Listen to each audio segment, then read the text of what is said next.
welcome, Willix. I heard that you flew in town for a couple of days. Yeah. Since Saturday.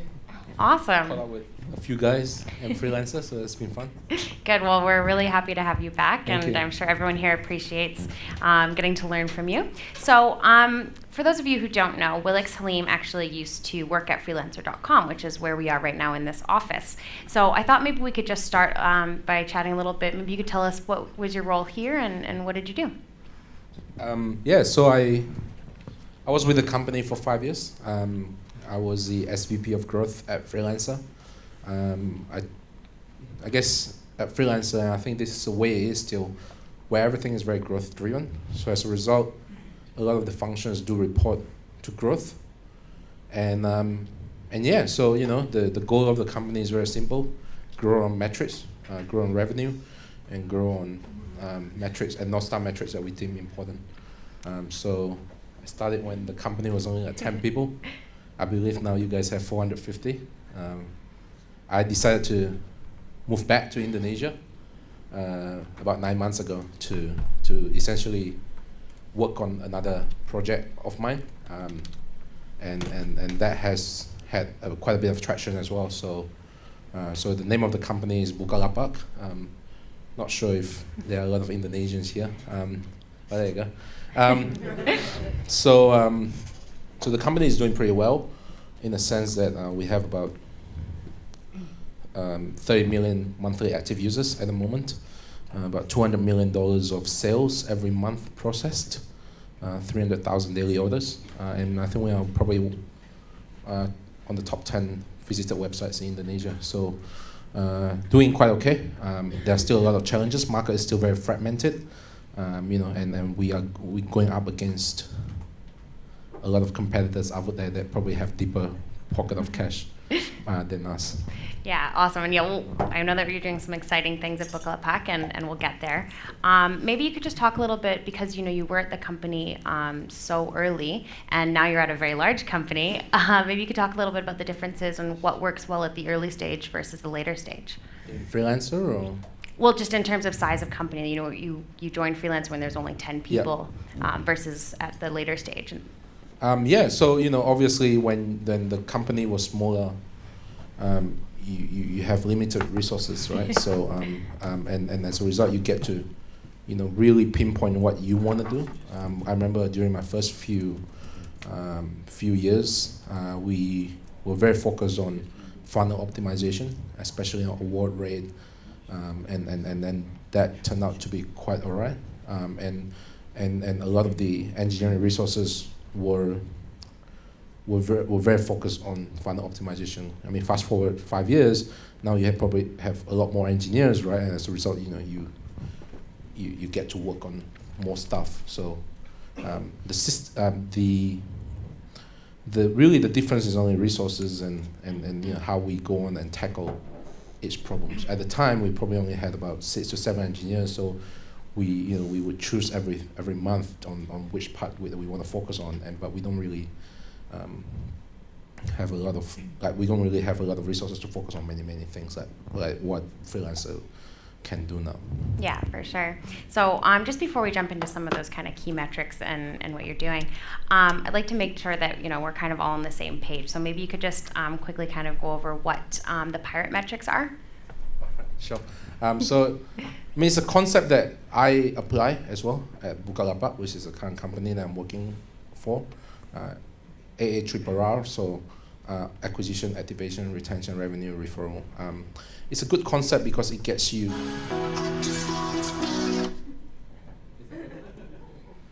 It's a good concept because it gets you to look at the whole funnel from a very abstract level as well. Or also even on the granular level, right? So on the acquisition side, you then know what sort of things how do you acquire users. So either it's from SEO, SEM, content, and many more. And then activation is how do you activate them. That is where it comes out to be the aha moment. So how do you activate them, and how do you find what the aha moment is, right? At Bukalapak, lucky enough, the aha moment is to get them to transact one time. And then that cohort pretty much sort of go through what we call negative churn. And what negative churn means basically is, that cohort, say in 2012, they probably transacted about 2 times a year. That same cohort would transact like 12 times now in 5 years, right? So that is a really good graph to look at because it's a very sticky product, right? So basically just go that way, and the 2013 cohort on year 0 is definitely outperforming the 2012 cohort and so on. So now when a person, and that is how you would determine activation metrics, like how would you activate them so that they become sticky? And that is what we call aha moment. Retention is basically, how do you get them to come back, right? And that aha moment kind of helps as well. And then on the aha moment, what are some of the ways that you could maybe get people there quicker?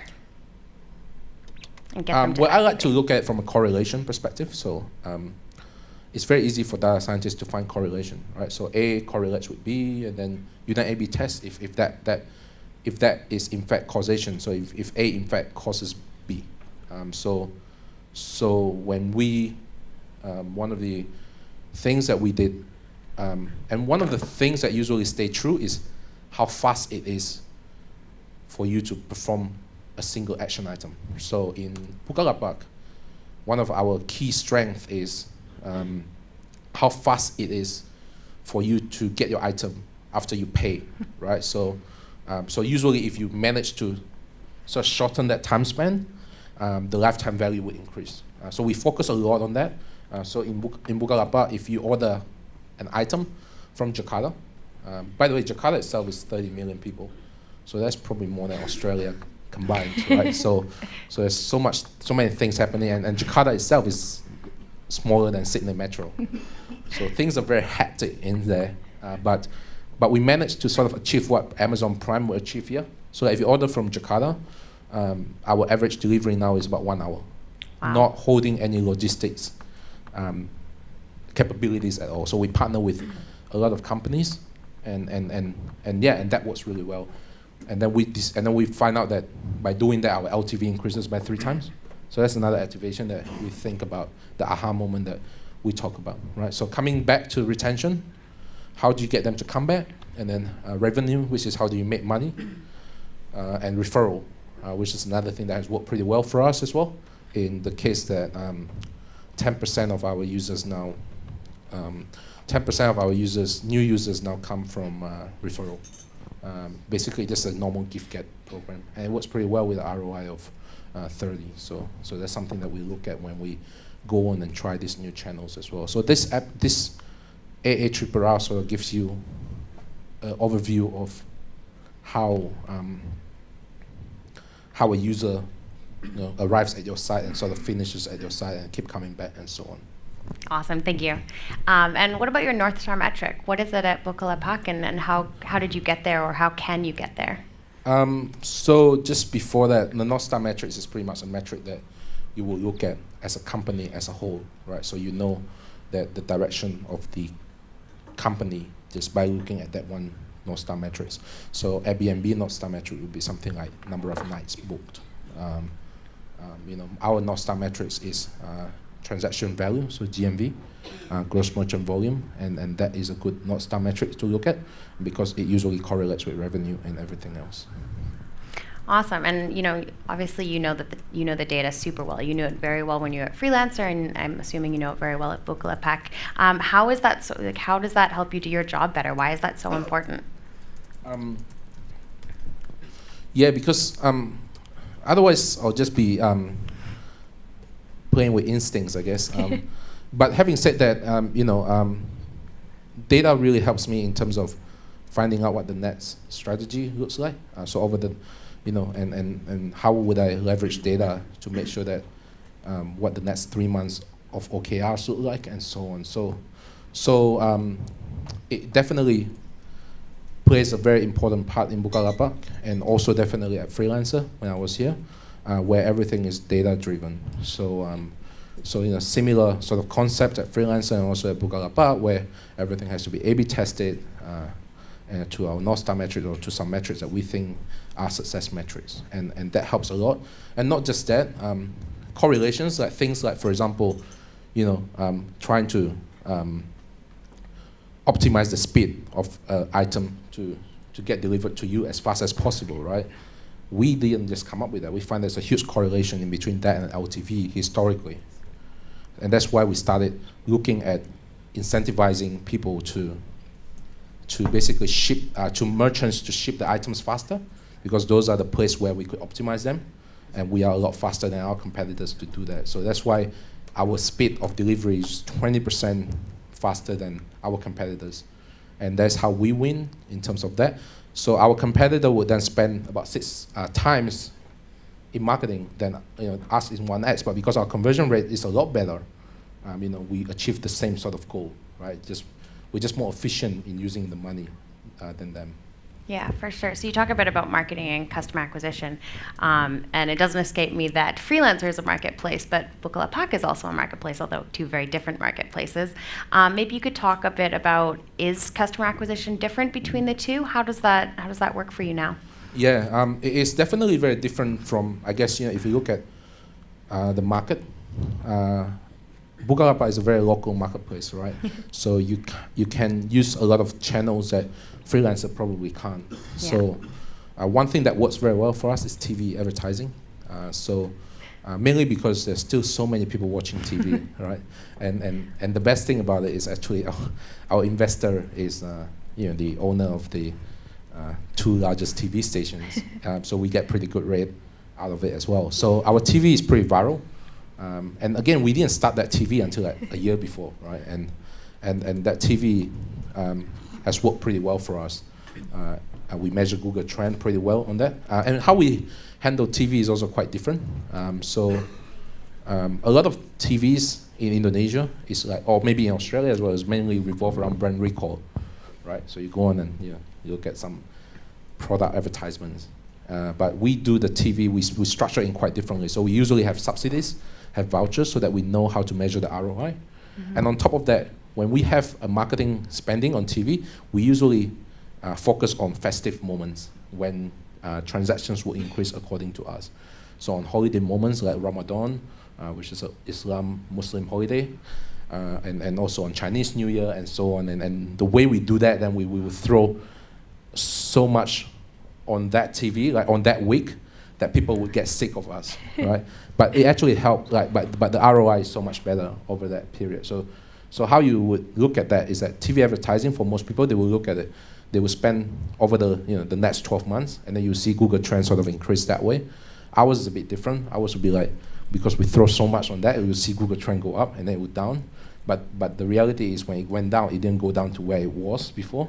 So that's how we measure sort of that increase, if that makes sense. And that you spend less money in advertisement by doing that. So TV works pretty well for us. And obviously with TV, your CPA would decrease as well in digital advertising, because a lot you convert the users a lot easier as well. And then you have the normal TV advertising, digital advertisements and so on. But those are like the normal channels that we do.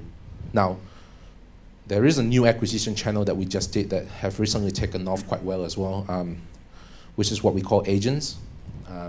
So we found out that quite a majority of people that haven't really transacted online, don't really know what the concept of online means, right? But they still have to pay their phone credits, their bills, they still have to buy items. So what we did was that we came up with these affiliate agents 3 months ago, where people can actually set up a physical store using Bukalapak name. And that happens outside sort of Jakarta. And now we have about 100,000 agents, about 20,000 weekly active agents, and we've served about 500,000 customers over the last 2 months, right? So that has worked pretty well for us, even though we're an online company, but we sort of look at it and say, how do I turn that offline users to online users as well? And when they are ready to come online, the first thing that they will think about will be Bukalapak. And now we're thinking about how do we create identity for them, even though they do not have online access. Right? That's where the mobile phone will come in, like M-Pesa in Kenya. I'm not sure if anyone heard of that. It's a pretty awesome company. That's awesome, and it sounds like you've had some amazing success with that. Maybe you could talk a little bit more about what you looked at to kind of come up with that hypothesis, first of all, and then also how you tested that theory to prove it before you scaled it out. Yeah, sure. So again, I didn't have like a squad to just do that, right? So I would go on and try. My assumption was, well, it's very easy to see that, well, there are not a lot of online people just yet, right? The penetration is not 90%. What is it? Like, it's less than 40, right? Wow. So my assumption is that there's still people out there that are transacting, but they just don't know how to transact online, right? And then I realized, well, these people are probably not very sensitive to price. So I jack up the price, and whatever that fees are, I give it to my agents. And that took 2 weeks to develop, right? Because you're just using the same platform. And then we promoted it, and then that took off. And that's when we decided to, I guess, focus more on that. Awesome. Maybe you could talk a little bit about, so like now you're at Bukalapak and you have all of the people in the office together, but here at Freelancer, we're a distributed office. There are people all over the world, and I'm sure many people here have some of their developers or designers that work overseas. What is the difference there? What have you found? Yeah, I didn't really have the luxury of having everyone in the same office. Okay. Currently we have about 1,000 people in the company. Our office is based in Kemang, which is like the Surrey Hills, I guess, of Indonesia. So there's not really an office that accommodates 1,000 people. So we actually have 10 offices in Jakarta. But you're all in the same city, I guess. Yeah, sure. Yeah, again, it's definitely a lot easier. Yeah. Physically speaking, and because we get to essentially meet them and work in the same time zone. I find that definitely a lot better, and yeah. Cool. You also mentioned about how Jakarta is very hectic. There's so many people there. I think also there are issues with internet speed. How do you deal with like speed on the site, because you guys have a ton of products, a lot of stuff needs to load, while also maintaining the user experience? Yes. First of all, app size is very, very important for us. Yeah. So. These people do not have iPhones, right? These people have like really cheap version of Androids. So you do not want to have, 50 megabytes app. Like they would, so app size is very important for us, right? So if you increase the app size, our app size currently is 7 megabytes. I don't think there's a metric that Australians would look at, but we will need to. And then when it increased to 14 megabytes, like a couple of months ago, our install just literally halved.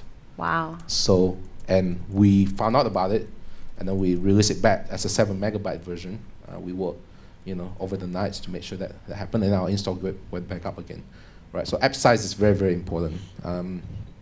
Mainly, it makes sense, right? Like, they have an Android phone that you can't really have a lot of apps in it as well. So it's always top of mind apps. As a result, it makes us a lot easier to land grab a lot of the stuff.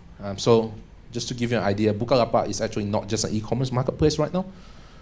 That's like 70% of our transactions. The other 30% are revolving around buying phone credits. So we are the biggest reseller in phone credits now in Indonesia. So what you do is that you just type your phone number and then you pay using our wallet system, and then your phone will be refilled. And then on top of that, you can pay your bills. You can buy flight tickets. You can buy train tickets. You can buy managed funds. We are now own 10% market share of the whole managed fund investors. That's what we call the micro investing side of things. Okay. And you can buy and sell gold online. And if you want to sort of get the physical gold, you can print it, and then you get the scooter to sort of send the gold to you. So it's more than just a marketplace. That's sort of my point. And you can actually donate online as well. And then you can do a lot of other stuff online. So those are our retention tools to make sure that they keep coming back, right? And when they keep coming back, they're going to spend on the marketplace as well. So those are low margin products, but it helps us in retaining our users. So as a result, our cohort is very sticky. because of all these tools that we provide. Now, coming back to the app, meaning that you almost can't have niche products because they do not have enough size to store the apps, right? So everyone is trying to land grab everything, right? So there are 4 top companies now in Indonesia, like, one is like on the local services, and then basically there's an app called Gojek. Like you can order scooter, ride, you can get someone to give you, to order you food. That's like an Uber Eats version, but they own 90% market share. And then you can get a massage. You can get someone to come over and pretty you up, go glam and stuff like that. So it allows companies like us to essentially can grab a lot of verticals because of this constraint that we have. So that's one thing. In terms of internet, I don't really find trouble in internet. Jakarta is pretty fast. Probably faster than Sydney, to be honest. But you're right. Like, internet speed is very, very important. As a result, we would develop our app to make sure that the bandwidth is minimized as well. Absolutely. And a few others that you would look at. UI and UX is definitely key as well, and it's very, very local. So you need to make sure that the Indonesians love it. How would you maybe go about doing that? Talk to our users. I heard that you have a unique way of talking to your users. Maybe you could talk a bit about that. Yeah, I invited them to dinner every 45 days. Every 45 days, I have segments of top users, medium users, and new users, new merchants, and new buyers. And I would have my product managers to join me on the dinner every 45 days. And that gives me a lot of qualitative data about what to do next. And I could definitely sort of prove if that is worth it by having quantitative data to complement that. So what are some of the things that you ask them? What annoys you? Again, there are a lot of stuff that you kind of like want to take it with a grain of salt as well. Yeah. So you have to really. That's why having data, you can prove what they say with the data, and then okay, that's actually a real problem. Can you give us an example? Right. So for example, we found out that one of the things that they were really struggling with was uploading our product. Now, we didn't know that because merchants would just upload products anyway, right? Even though they find it really hard. The conversion rate was okay, but we didn't know that they had so much trouble uploading products. So what we did was that we started tracking how much time they spent on that checkout page, on that upload page, and it was in the number of like 10, 20 minutes, right? So then now we realize that there's a lot of trouble in that, and we wouldn't have achieved and got that insight otherwise by just looking at mere quantitative data, because we'll look at conversion rate, and then we started having like bulk upload and a much simplified way of uploading products and stuff like that. Wow, that's really cool. Anything else that you asked them? I asked them a lot of stuff. Another thing as well is the perception that we're not merchant focused, and that is proven by a lot of stuff that we did that they think they're not merchant focused. So we were sort of re-strategized to make sure that we're more merchant focused, that we care more about the merchants and so on. So that's another sort of insight that I get from perception. That. Yeah. Well, which is kind of true, and then we realized that, and then we re-strategized to have more squads that are focused on merchants, making them easier to process their shipments and so on and so on. What side of the marketplace do you find harder to acquire and focus on? It's a very unique problem, to be honest with you. Bukalapak has a 95% market awareness, but we only have 30% market share, right? So that's a very, very interesting problem, because so basically the brand awareness is there, and we just need to make sure they come to our website. So demand is definitely still the biggest problem for us, but you still need to always complement with the supply part. You're like in any marketplaces, I would so much argue that demand is always a problem. But then every quarter we look at it and say, okay, should we focus more on supply or should we focus more on demand? And then our budget would sort of revolve around that. Do you focus maybe more on building features for the supply versus the demand, or is it? Well, both. I think like Yeah, it really depends on how we think that.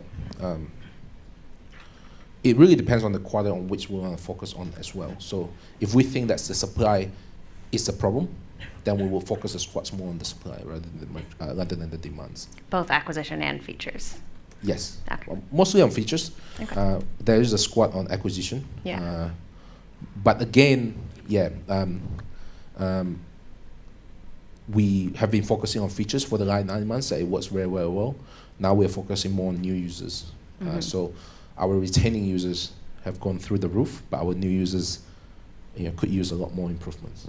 Yeah. Well, maybe we could talk a bit more about your retention. You mentioned stickiness and some of the tools and things that you've built to increase retention. Maybe you could talk a bit more about the tools and how did you decide on those particular tools were the ones that were going to increase stickiness? Yeah, so I have this cohort modeling. Basically, I look at everything from the cohort level. My cohort level is looked from 3 angles, so buyer, transaction, and GMV. And then I'll be able to sort of find out how sticky each users are. And then you then look at these tools like phone credits and so on, and then you just pretty much look at the cohort of those guys. So for phone credits, that's like the stickiest product I've ever seen, right? You purchase one time, and then they will drop off 60% on the next month, purchase again, and then pretty much stay at 60%, right? It never drop off again, right? That's like the stickiest thing ever, right? And you want to use that as an acquisition channel because you'll keep coming back to do that. As a result, our engagement metric that we look at is DAU/MAU, and that's over 25%. So those cohort modeling allows me to look at which one is stickier and which one is not, and which one then to focus more on as an acquisition channel as well. So you basically just picked kind of 10 that you thought might be sticky and tested them on each cohort and then got the data back from that. Is that kind of what you're saying? Not really, no. So I would look at, well, first of all, we have to do partnership with those guys that provide phone credits and so on. So, no, we have to do some external analysis first to see, well, I mean, phone credit is very obvious that everyone uses it, so we'll have to do it. I mean, phone bills, like, it's very obvious that everyone do that. So currently it's all just common sense at the moment. But again, after we build it, then we measure their cohort and then see if we want to spend more money on using that as an acquisition tool. Okay, yeah, that makes sense. Maybe you could talk a bit more about some of the tests that you've run. What are some of the most interesting tests you've run recently at Bukalapak? Some of the most interesting tests. Yeah, the whole speed thing, I always thought that that's something that not a lot of people will probably focus on, and we did, and that turned out to be really, really well. And just, again, the conversion rate, and one thing that has worked really well for me is optimizing the checkout page.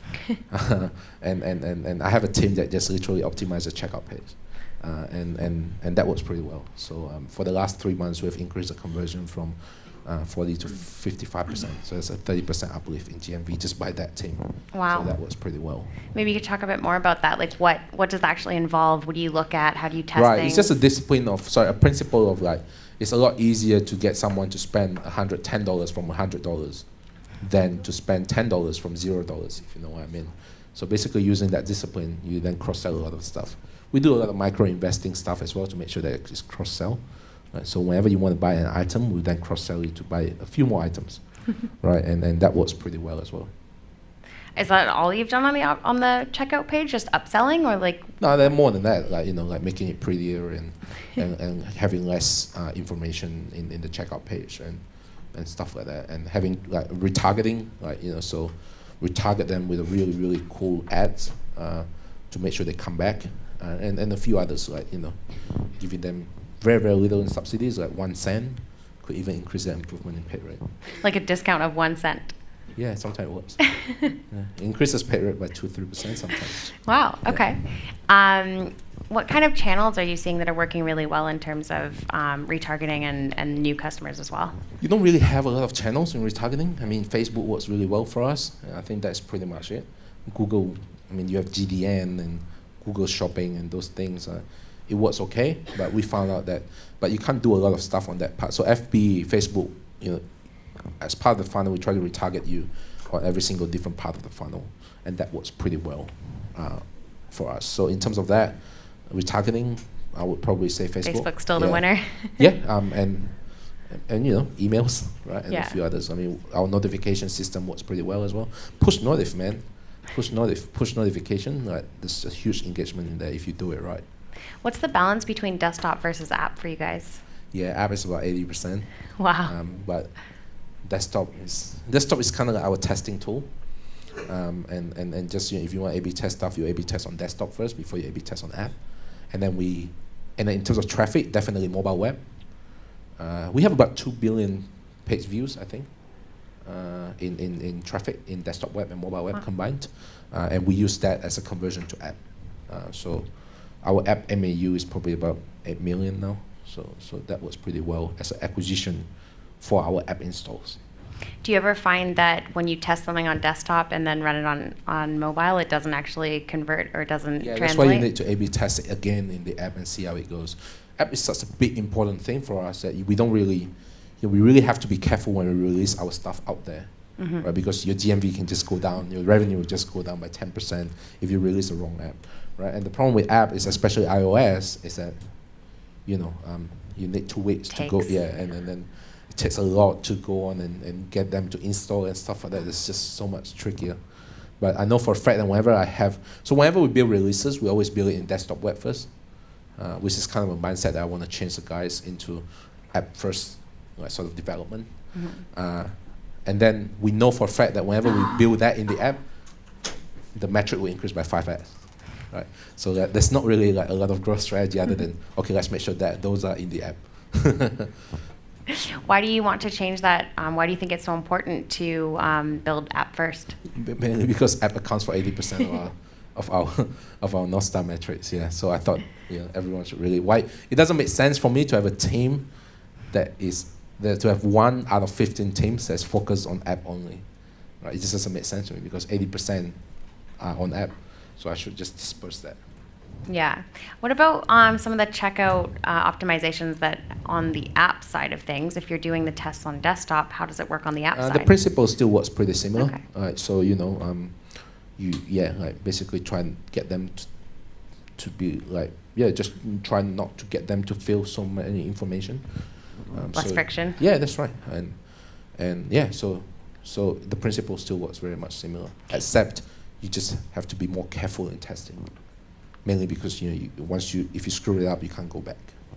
What about the fact that it's a much smaller screen now, and I think everybody's on mobile now, and we have to deal with this tiny little real estate of what do you put on that real estate? And that's why it keeps you thinking about what and that's what the UX and UI guys are very important in this case. How do you squeeze so many information into it? I find the Alipay the Alipay version works very well for us. So like having like literally everything onto the web, and then you just click on whatever you want to do, and then you would do that. So I find that is one of the best sort of way of presenting information right now. Okay, cool. So in Bukalapak app, you probably see things like on the top you see balance, and then if you click on it, you will see your balance of your wallet, your balance of your managed funds, and your balance of your gold, and then and then you have a full screens of just categories and things that you can do on the virtual product. So buy token electricity and pay your water and all that stuff. So that works very well for us on the homepage. What were some of the metrics that you looked at to determine that was the best setup? You A/B test it and just see if GMV increases. GMV increases. Yeah. Awesome. So I understand you frequently talk to other, growth people in the industry, other people at different companies. Who have you talked to recently? Who's been sharing some interesting things with you? Sorry? I mean, I like the Chinese guys. I think they're pretty awesome in developing products.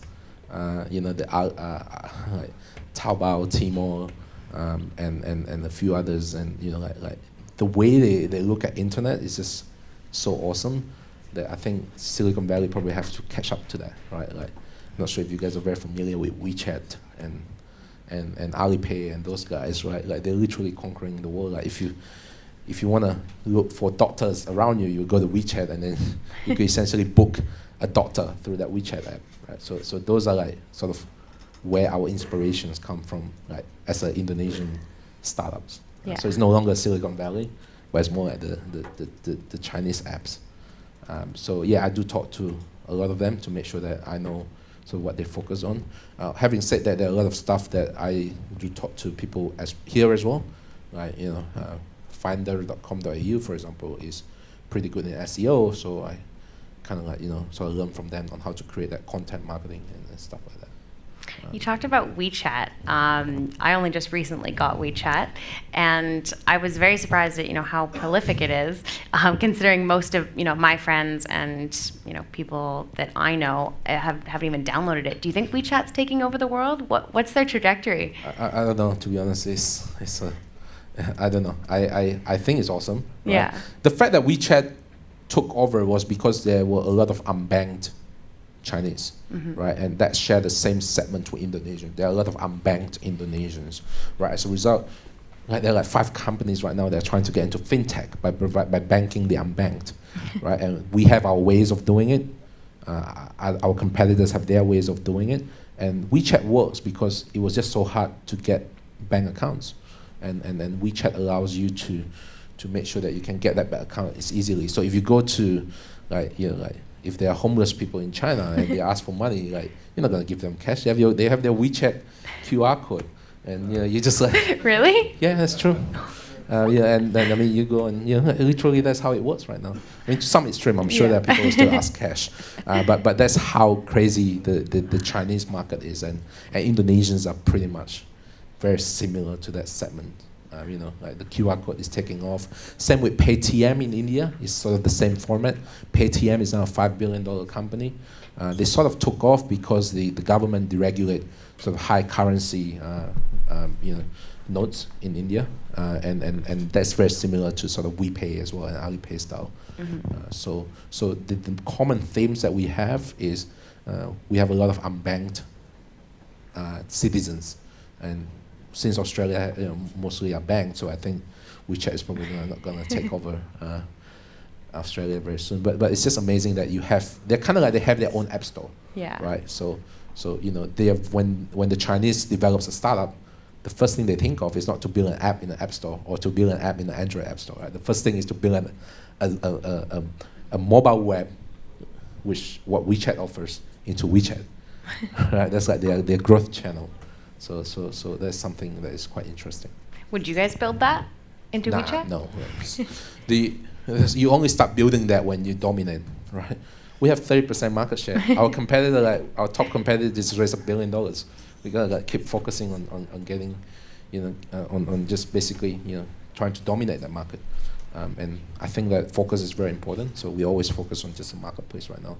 All the other stuff that I just said, those really help me help us in retaining users. And our focus is always still the same. Marketplace has to increase. Marketplace has to be dominated by us. So you just mentioned your main competitors raised $1 billion, and that was from Alibaba, I believe. Yeah. What's your strategy? How are you going to deal with that? It's again this efficiency that matters, right?